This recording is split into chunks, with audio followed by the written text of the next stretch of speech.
So how are we supposed to get back into the battle now? I mean, after everybody has been on our case so long, and it has whipped us down. And the only thing I would say is that those who recognize this must still work with the young children in the daycare and feed them that knowledge to let them know they're going to have to work hard with discipline and so forth. But when you have babies having babies, how are they supposed to instill that into their child, that you're going to have to work hard when they didn't work hard?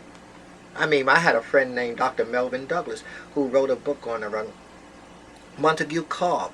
And Montague Cobb came from a poor family. But the thing he showed in his PhD thesis that he got from Columbia University was that it wasn't how much money they had. It was the structure of the family that made Montague Cobb Montague Cobb. Right. And so you're not... But then I have Daphne Busby, who has the Sisterhood of Black Single Mothers, who says that don't worry about a single-parent home. Half of the people who have been great, successful black men came out of a single-parent home. Who only had a mother. Right. Half of the black men who have become successful came out of... So she said, instead of calling it a fatherless home, call it a mother-more home. Well, you're right. Okay? So you can take a mother... A mother can do the job, but she's going to have to do the job. Right. You see, she can't be a teenage mother and not caring and whipping on children and pulling them by their ears and whipping them down and calling them stupid and stuff. They have to be a mother to say, I love you, child. I'm going to work for you. I'm going to make you a man. That's what Daphne Busby did to her child. And he's now in college and so forth. And she was a single-parent home. And she set up the Sisterhood of black single mothers. You know, so it can be done.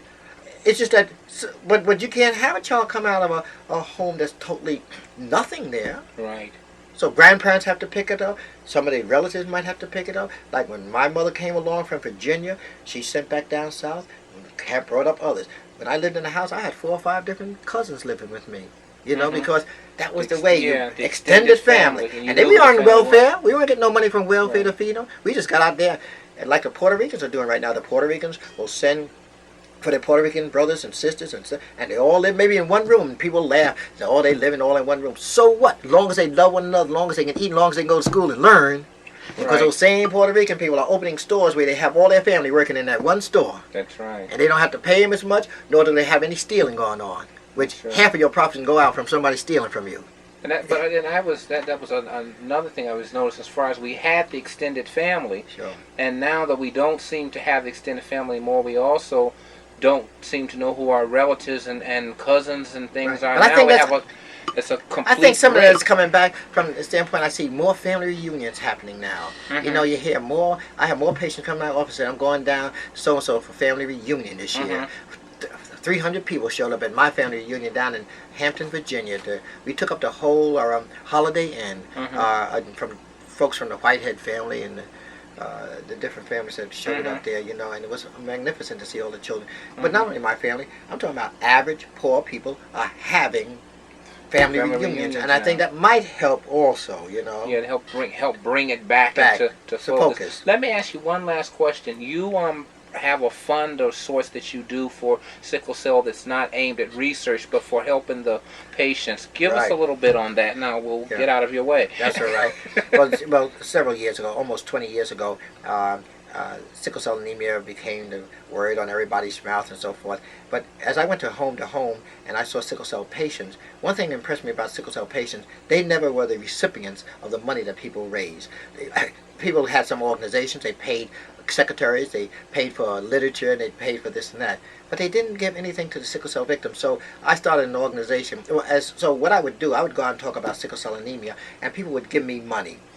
But instead of taking the money, giving it to sickle cell foundations and things like that, I used to take the money, and on a Friday afternoon, I used to go to a person's house who had a sickle cell child, knock on their door and say, here's $100 from work I've done in sickle cell anemia. Use it any way you want it on the child. You want to buy him a television set, buy him because he couldn't get out, buy him a television. You want to buy him some clothes. But I never designated what to buy for him. You could do whatever you want. So meeting sickle cell people this way, the sickle cell patients started saying, well, we should have a sickle cell victims organization where we, the sickle cell patients, we, the patients who have sickle cell anemia, will raise the money and give it to sickle cell patients.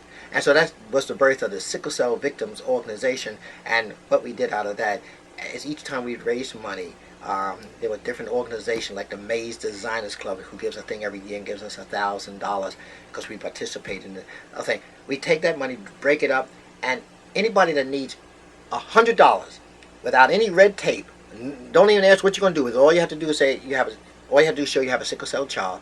We don't make it any kind of make them small by saying we're going to have cameras giving you a check and all that stuff. Give them a check, let them do what they need for food and stuff like that. So we do it very quietly. It's no fanfare, but we've helped many, many young families with sickle cell children by giving them money. Let me just in passing this last thing. You're familiar with the AIDS crisis at this point. What does it mean, and does it affect blacks or give me just a light feedback on? Blacks are involved in it in great numbers. Okay. The black baby is overwhelmingly involved in it because it's coming out of relationships between drug addicts who might have AIDS and a relationship with the female. We're having many black babies that are born. Mother Hale is taking care of black babies born now with AIDS over in Harlem at the present time. In fact, she should really be interviewed. Right, where we want to talk with her. And it's an overwhelming disease. It's in Africa. More people are dying in Africa from AIDS than you can shake a stick at. In fact, if they knew the real statistics of AIDS in Africa, it would be devastating. Is it similar to sickle cell in as much as we're talking blood again? It has nothing to do with... It's an infectious disease. Okay. It's an infectious disease. It's contagious. It's contagious. It is passed from person to person. If you are a carrier, you will pass it on to the next person if you have a sexual relationship with that person. Generally, we have found that people who have AIDS, if they live in a household with other patients, it's not spread that way. Like tuberculosis was maybe, or something like that.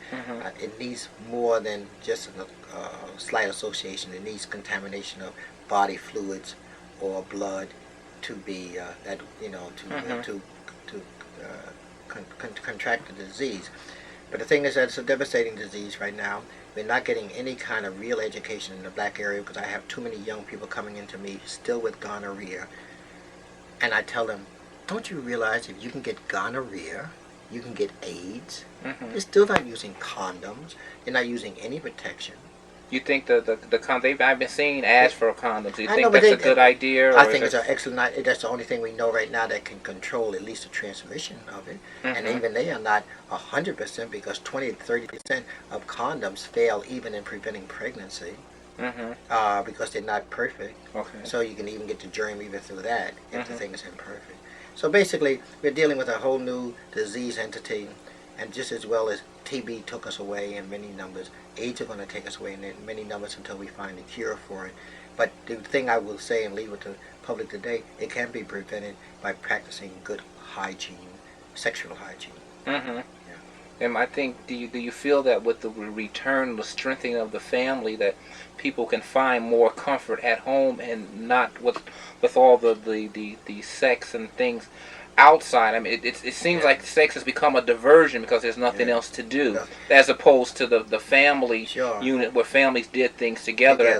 I think that the family unit, if we could really encourage that, that will help a big answer to a lot of our even social problems, because and I also think the materialism has to be taken.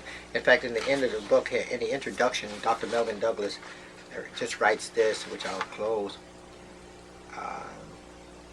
He says, furthermore, Dr. Deas' book of poetry encourages blacks to reflect on some of the positive aspects of the past and to walk tall in a world that would prefer to see them bent over and shuffling. Finally, his inspirational work of literary art encourages an adult to tell a black child about certain dignified ancestors and to tell a child, if you can't remember, once you are told, please don't forget. Well, I thank you. I really thank you for your time. How do we get the book? Do we write to you for it? I think that's the best way. You could certainly write to me, and I'll get you a copy. Okay. Okay. Well, very good. Well, you got it firsthand. You've got a handful, a mouthful. Thank you again for your time, and we thank you for watching.